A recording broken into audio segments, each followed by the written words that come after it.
নমস্কার। সাহিত্যের স্বরলিপিতে আপনাদের স্বাগত। আজ অরুণ কাঞ্জিলালের লেখা সম্পর্ক।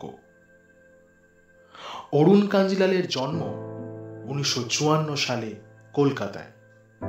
বিজ্ঞানে স্নাতক, একটি বেসরকারি প্রতিষ্ঠানে কর্মজীবনের শুরু। 1981 থেকে 86 পর্যন্ত যুক্ত ছিলেন ন্যাশনাল বুক ট্রাস্টে। 1986 থেকে বর্তমানে সাহিত্য একাডেমিতে কর্মরত। ভালোবাসেন দেশ বিদেশ ঘুরতে। ওনার প্রকাশিত গ্রন্থগুলি হল 2005 সালের গল্প সংকলন সৌহার্দ্য এবং 2008 সালের গল্প সংকলন আ পিস অফ ব্ল্যাঙ্কেট। আজকের গল্পটি আমরা নিয়েছি অরুণ কাঞ্জিলালের লেখা দিবাকরের ভারতবর্ষ এই বইটি থেকে। গল্প পাঠে আমি অন্বেষ। অন্যান্য চরিত্রে চন্দ্রানী, সায়ন্তিকা, শিবাঞ্জন, অর্বাচী, ত্রিপর্ণা এবং শুভ্রজ্যোতি। শুরু হচ্ছে সম্পর্ক।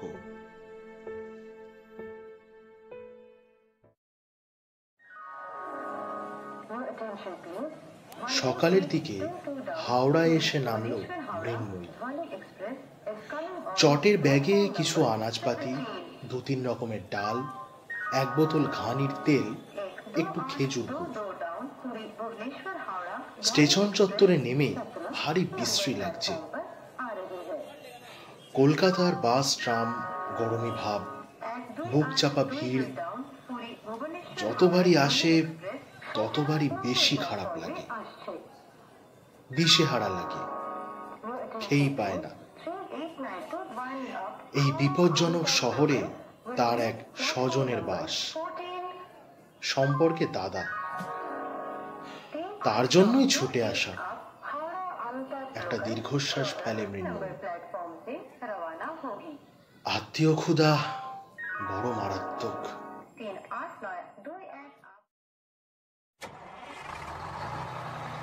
5 নম্বর বাসে জানলার ধারে সিট পেয়েছিল মৃন্ময়ী। হাওড়া থেকে যাদবপুর, প্রান্তিক বাসটা। উদ্বিগ্ন চোখে কলকাতার দৃশ্যাবলী দেখতে দেখতে বাস হাওড়া ব্রিজ পার করে আর একটা ফ্লাইওভারে উঠে পড়ে। ক্যানিং স্ট্রিট, ব্রেবোন রোড ধরে রাইটার্স বিল্ডিংকে ডান পাশে রেখে ময়দানে এসে গেল বাসটি।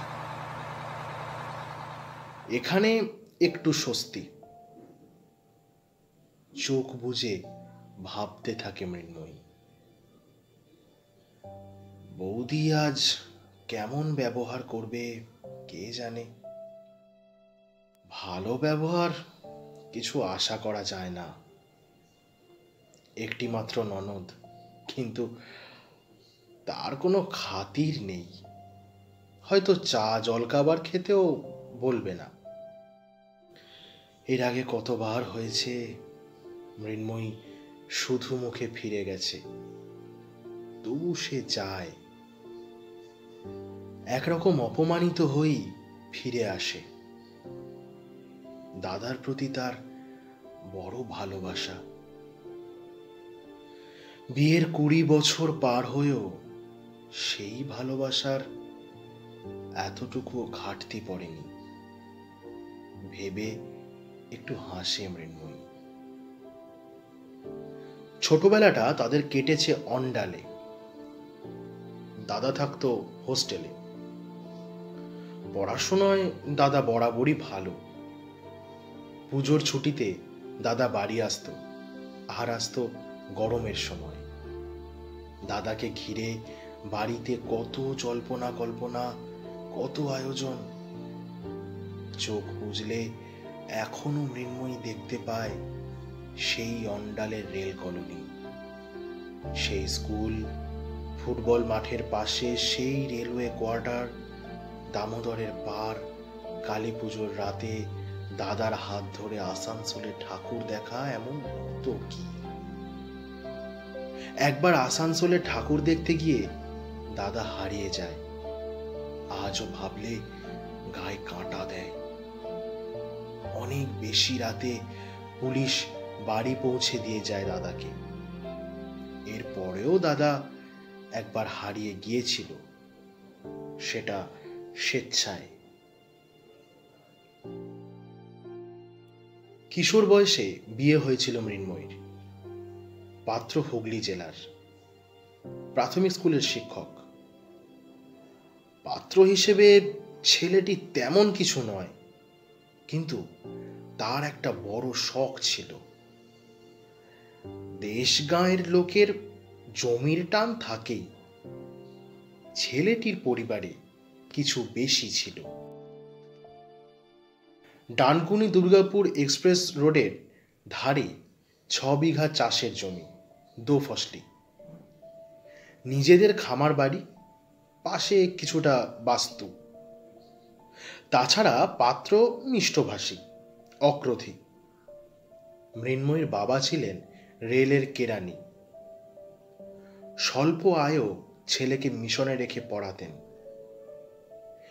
মেয়ের সম্বন্ধ এনেছিল তারই দপ্তরের আর এক কর্মী। বলেছিল,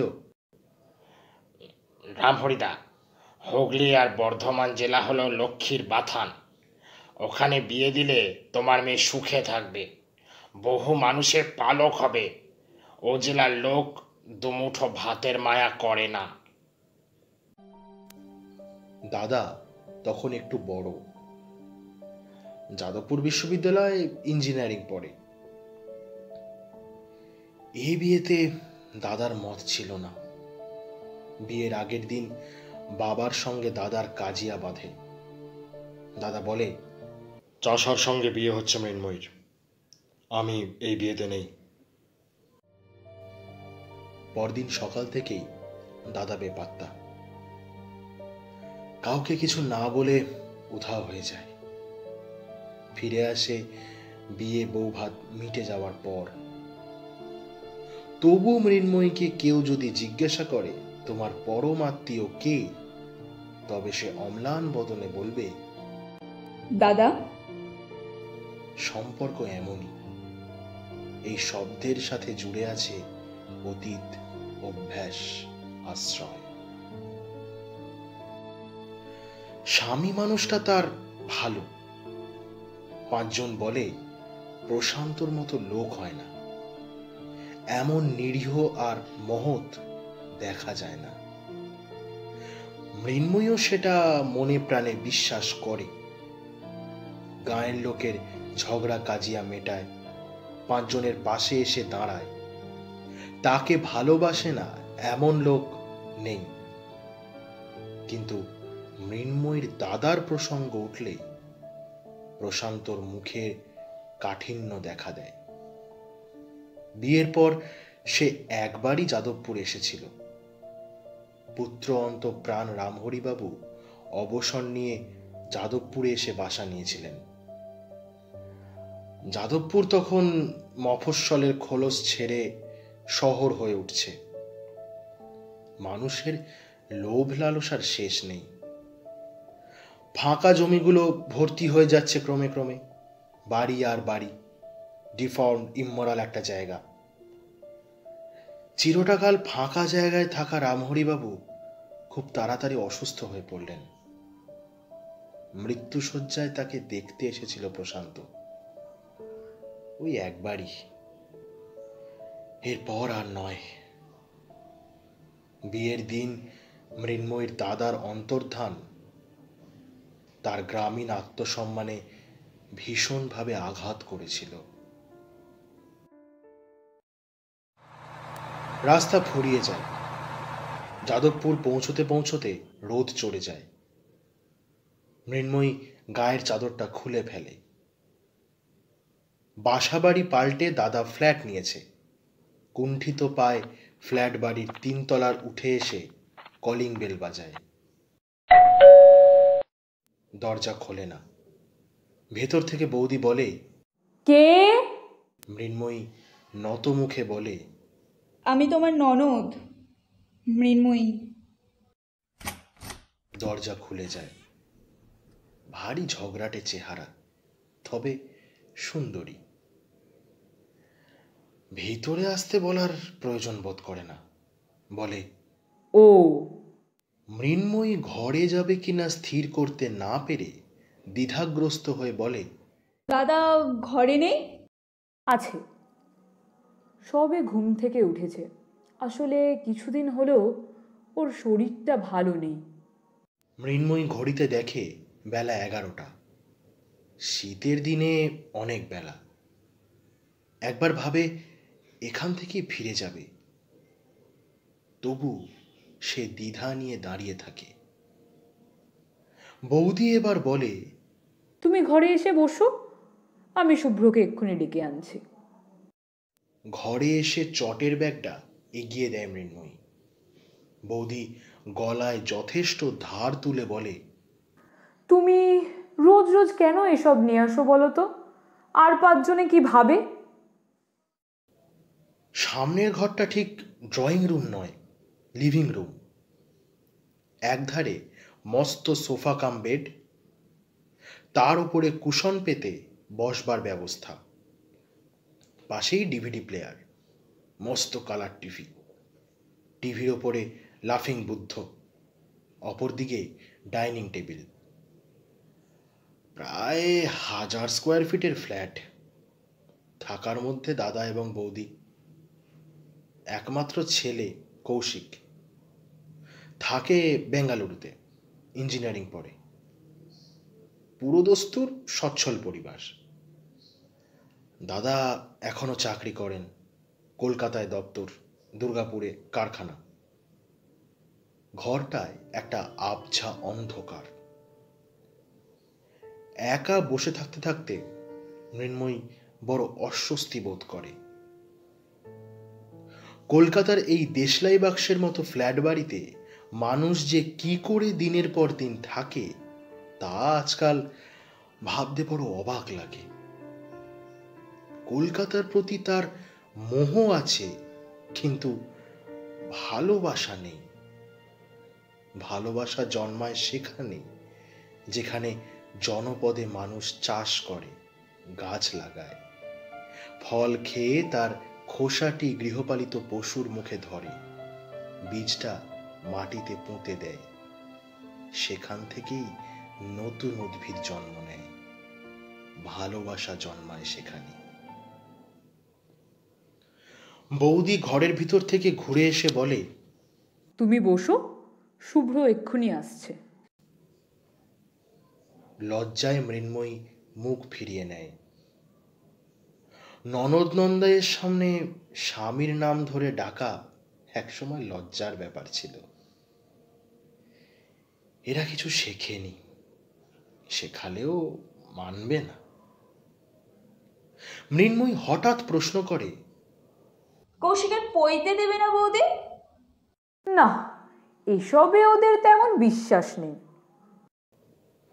মৃন্ময়ী হাসল। অন্নপ্রাশন পইতে এসব অনুষ্ঠানে আত্মীয় স্বজনের সঙ্গে দেখা হয়, সামাজিক সম্পর্ক তৈরি হয়। আজকের আত্মকেন্দ্রিক লোকেরা ঝামেলার অজুহাতে এগুলো এড়িয়ে যাওয়ার চেষ্টা করে। তুমি বসো, আমি চা করে আনি। বৌদি বলে। মৃন্ময়ী হাত তুলে বলে, না, আমি চা খাই না। ও মা, আগে তো খেতে। ছেড়ে দিয়েছি। তাহলে খাবার দাবার কিছু দিই? অতটা রাস্তা এসেছো, তাছাড়া ঘরে অবশ্য তেমন কিছু নেই। মৃন্ময়ী মাথা নাড়ে। না। বুক চাপা একটা কষ্ট ঠেলে উঠতে চায় তার গলা বেয়ে। দীর্ঘ 20 বছর তার বিয়ে হয়েছে। দাদা একদিনের জন্য তার বাড়িতে যায়নি। পুজো পার্বণ, জামাই ষষ্ঠীর রীতিনীতি এসব না হয় এরা মানে না। অসুখ বিসুখেও কোনো খোঁজ খবর নেয় না। সেই আসে বারবার, ফিরেও যায় অপমানিত হয়ে। মনে মনে ভাবে, তোমার বাড়িতে তো আমি খেতে আসিনি, আর এভাবে জিজ্ঞাসা করলে কেউ বলে খাবো? মৃন্ময়ী বলে, তার চেয়ে তুমি দাদাকে ডেকে দাও। ফিরে যাবার তারকেশ্বর লোকাল বেলা 1টায়, আমাকে আরও এক জায়গায় ঘুরে যেতে হবে। কথাটা বলবার দরকার ছিল না, তবু বলল মৃন্ময়ী। এ শহরে দাদার বাড়ি ছাড়া তার আর কোথাও যাওয়ার নেই। বৌদি অভদ্রতা করছে না, কিন্তু এমন একটা দূরত্ব বজায় রাখছে যা তার পক্ষে অসহ্য হয়ে উঠছে। লিভিং রুমের পর্দা সরিয়ে দাদা ঘরে ঢুকল। গায়ের রঙে আর্য বংশোদ্ভূত ঋষিদের ছোঁয়া। শুভ্র নামের সঙ্গে মিল আছে দাদার চেহারার, কিন্তু চোখের তলা দুটো ফোলা। অপরদিকে বাইরের মানুষের মতোই বসে আছে মৃন্ময়ী, ক্লান্ত গ্রামীণ চেহারা। ওদিককার খবর টবর সব ভালো? জিজ্ঞাসা করে শুভ্র। ওই একরকম। তোমাদের জামাই আরও 2 বিঘা জমি নিয়েছে। 1 বিঘায় আলুর চাষ করবে, বাকি অন্যটায় সবজি। ব্যাংক থেকে লোন নিয়ে একটা 5 ঘোড়া পাম্প সেট কিনেছে। এবছর ট্রাক্টর ভাড়া নেওয়া হয়েছিল। ও বাড়ির জাতিগোষ্ঠী অনেক, দাদা ভাই একসাথেই থাকে। ছেলেমেয়েরা বড় হয়েছে। তোমাদের জামাই ঠিক করেছে সম্বৎসরের চাল আর সবজিটা নিজের ক্ষেত থেকেই ফলিয়ে নেবে। হুগলি জেলার মাটিটা ভালো। ক্ষেত খামারের খোঁজে শুভ্রর উৎসাহ নেই, আর কিছু জানবার আগ্রহ তার নেই। মাঝখানে কাঁটা ঝোপের মতো বৌদি দাঁড়িয়ে খানিকটা বিহ্বল চোখে মৃন্ময়ীর দিকে তাকিয়ে সে বলে, কিছু দরকারে এসেছিলি? মৃন্ময়ী হাত ব্যাগ থেকে একটা খাম বার করে। উপরে লেখা শ্রীযুক্ত শুভ্র ভট্টাচার্য। খামের একপাশে মুণ্ডিত মস্তক, দণ্ডধারী এক বালকের ছবি। দাদার হাতে এগিয়ে দিয়ে বলে, 17ই মাঘ রবিবার, সোনার উপনয়ন। তোমরা অবশ্যই যাবে। খামটা ঘুরিয়ে ফিরিয়ে দেখে শুভ্র, বলে, সোনার বইতে? সে তো তোর নিজের ছেলে নয়। প্রশান্ত দত্তক নিয়েছে শুনেছিলাম। হ্যাঁ, অরিজিনালি কোনো এক চাষার ছেলে হবে হয়তো। মৃন্ময়ী শান্ত গলায় বলে, সে আমারই ছেলে, তাকে আমি বড় করেছি। আমাদের সম্পর্ক মা ছেলের। আমার পরিচয়ই তার পরিচয়। বৌদি আগ বাড়িয়ে বলে, শুভ্রর শরীরটা একদম ভালো নেই, প্রেশারটাও ইদানিং বেড়েছে, আমাদের যাওয়া হবে না। উঠে পড়ে মৃন্ময়ী। এখন না উঠলে একটার গাড়িটা ধরতে পারবে না। দরজার কাছ বরাবর গিয়ে ফিরে আসে। দাদা বৌদি দুজনকে সম্বোধন করে বলে, দাদা বৌদি, আমার দিক থেকে আত্মীয় স্বজন বলতে তোমরাই। তোমাদের উপর আমার অধিকার বেশি। উপনয়নে তার মামা বাড়ি থেকে কেউ না এলে গ্রাম দেশের সমালোচনা হবে। এই দিকটা তোমরা একটু ভেবে দেখো।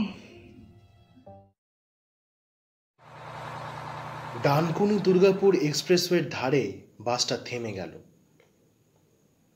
বিন্দুবৎ একটি মহিলা বাস থেকে নামল। প্রশান্ত দূর থেকে তার মন্থর গতি ও ক্লান্তি লক্ষ্য করছিল। বড় রাস্তার ধারে মাঠে রবি শস্যের চাষ পড়ে গেছে। সেই ফসলের জমি চৈরস করছে প্রশান্তর লোকজন। কালচে জমি বহু দূর পর্যন্ত বিস্তৃত। বুনো গন্ধ, মাটির সুবাস। মহিলাটি প্রশান্তর ক্ষেতের ধার ধরে আসছিল। বড় রাস্তা দিয়ে দ্রুত গতিতে কিছু যান চলাচল করছে। এক্সপ্রেসওয়ের ওধারেও জমি, ওদিকে একটা কুয়াশার ভাপ ঝুলে আছে। একটা চড়াচড় পিছনে ফেলে আসছে বলেই মহিলাটিকে ছোট দেখাচ্ছে। প্রশান্ত চিনেছে, চিনবে না ভাই কেন? ওর চালচলন সব চেনা। ও মৃন্ময়ী, তার স্ত্রী। দাদার বাড়ি কলকাতায় গিয়েছিল ছেলের উপনয়নের নিমন্ত্রণ করতে। এর আগে বহুবার গিয়েছে, প্রতিবারই ফিরে এসেছে এক ক্লান্তিকর অস্বস্তি নিয়ে। এখন 2-3 দিন কম কথা বলবে সবার সঙ্গে, প্রশান্তর সঙ্গেও। তারপর আস্তে আস্তে স্বাভাবিক হবে।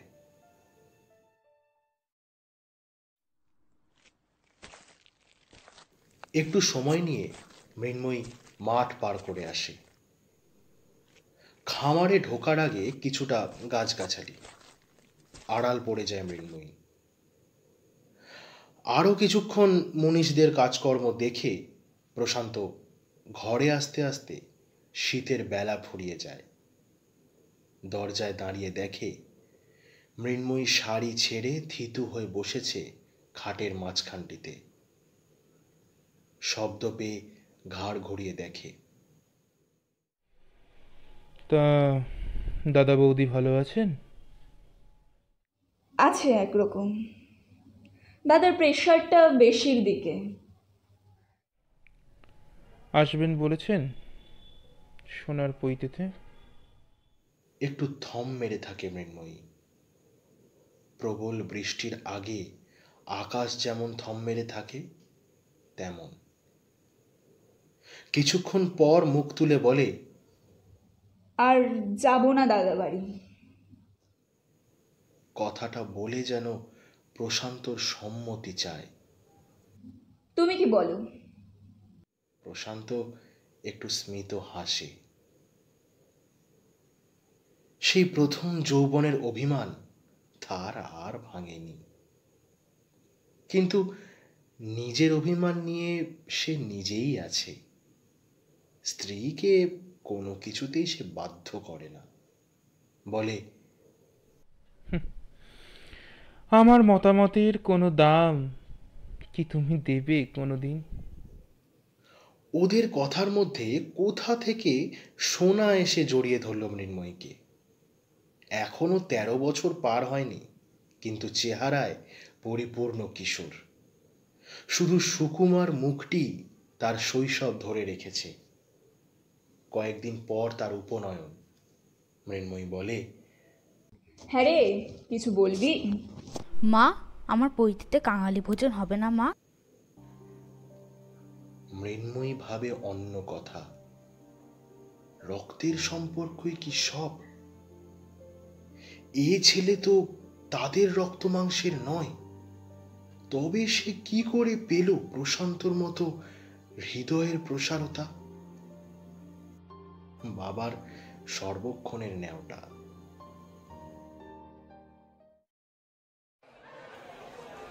তিন দিন পর অনুষ্ঠানের আয়োজন শুরু হলো।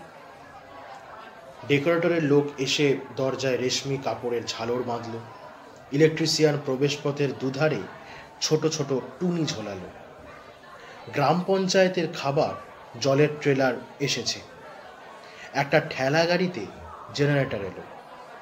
সোনা মুন্ডিত মস্তকে পুরোহিতের সামনে বসে আছে। একটু পরেই কান বিধানো হবে। ভাই বোনেরা তাকে ঘিরে আছে। উপনয়ন অনুষ্ঠানটি এক ধরনের শাস্তি, তবু আনন্দের।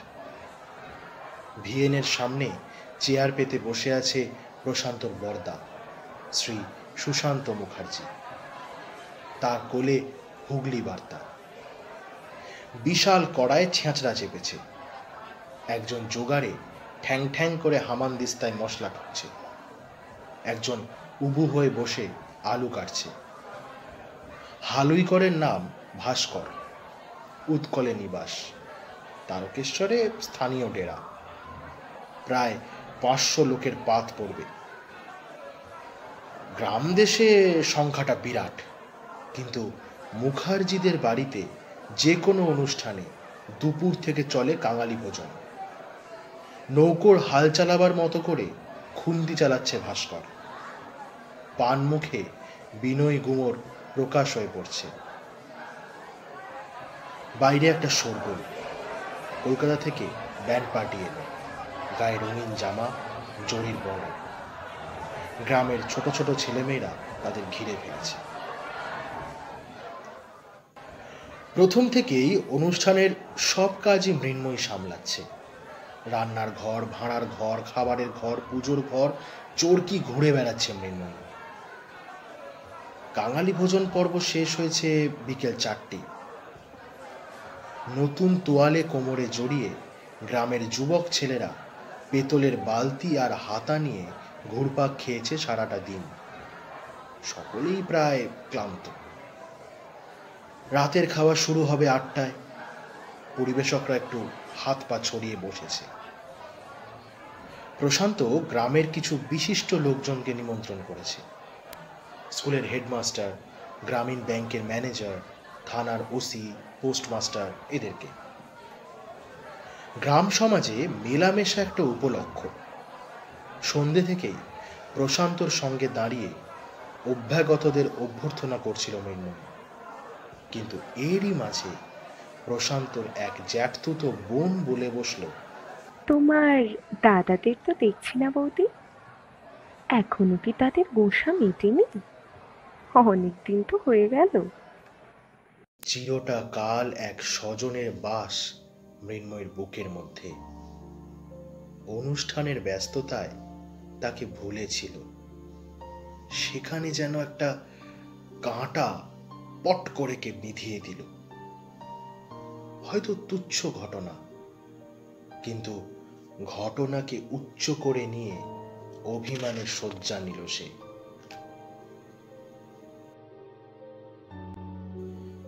অসুস্থ অভুক্ত মৃন্ময়ী 2 দিন পর শয্যা ছাড়ল।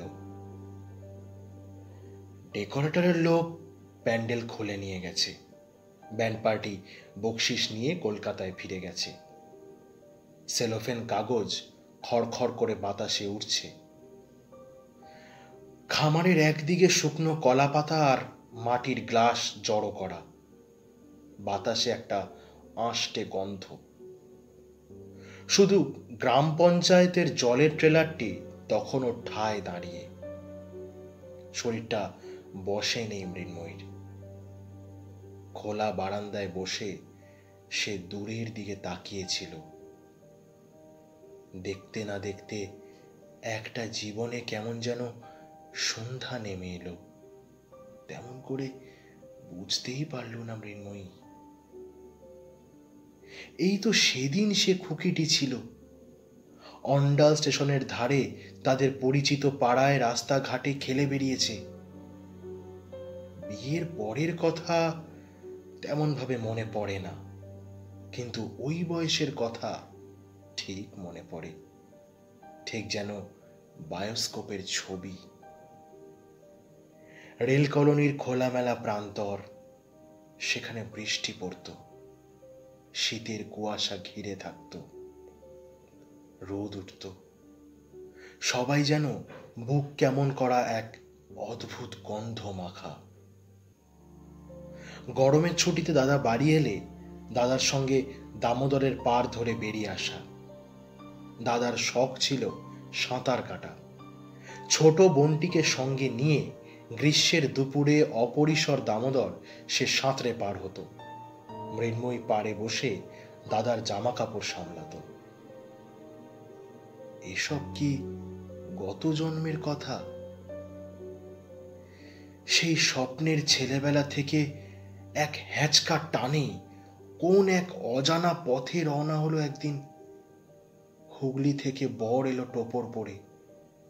ছিঁড়ে গেল মা বাপের, বোন ভাইয়ের শক্ত বাঁধন।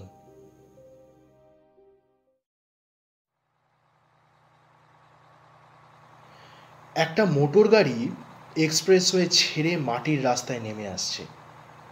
মৃন্ময়ী প্রথমটায় গা করেনি। তার অসমর্থ শরীর, কিছু ভাবতে গেলেই মাথাটা পাক দিচ্ছে। প্রশান্ত খামার বাড়িতে দাঁড়িয়ে মজুর আর কামিনদের কাজ বুঝিয়ে দিচ্ছে। শীতের সকালটায় একটা ধানি রং ধরে আছে, চারিধারে চাষে উৎসবও লেগে গিয়েছে। গাড়িটা ধুলো উড়িয়ে ঠিক প্রশান্তর খামার বাড়ির সামনে এসে দাঁড়ালো। এই গাড়িটিকে মৃন্ময়ী চেনে। দাদার 3 তলার ফ্ল্যাটে উঠতে গিয়ে এই গাড়িকে গ্যারাজবন্দি অবস্থায় সে কতবার দেখেছে। গাড়ি থেকে দাদা নামছে, সঙ্গে বৌদি, ঠিক যেন স্লো মোশনের বায়োস্কোপ। প্রশান্ত সমস্ত মান অভিমান ফেলে ছুটে এলো গাড়ির কাছে। তার বড় সম্বন্ধী এসেছে তার বাড়িতে, বিয়ের 20 বছর পর। সে চেঁচিয়ে বলে, মৃন্ময়ী, দাদাই এসেছেন। বুকের মধ্যে যেন ভূমিকম্প। ভেঙে গেল মান অভিমানের ঘর। জন্মাবধি ভাই বোনের সম্পর্ক কি এত সহজে ভেঙে যায়? আজ দাদা এসেছে তার বাড়িতে। অসুস্থ শরীরে একরকম ছুটেই যায় সে, চোখে জল। দাদা গাড়ি থেকে নেমে কিছুটা ধাতস্থ হয়ে বলে, মিনু, তোদের টয়লেটটা কোথায় রে? প্রশান্ত বলে, আসুন দাদা, এই দিকটায়।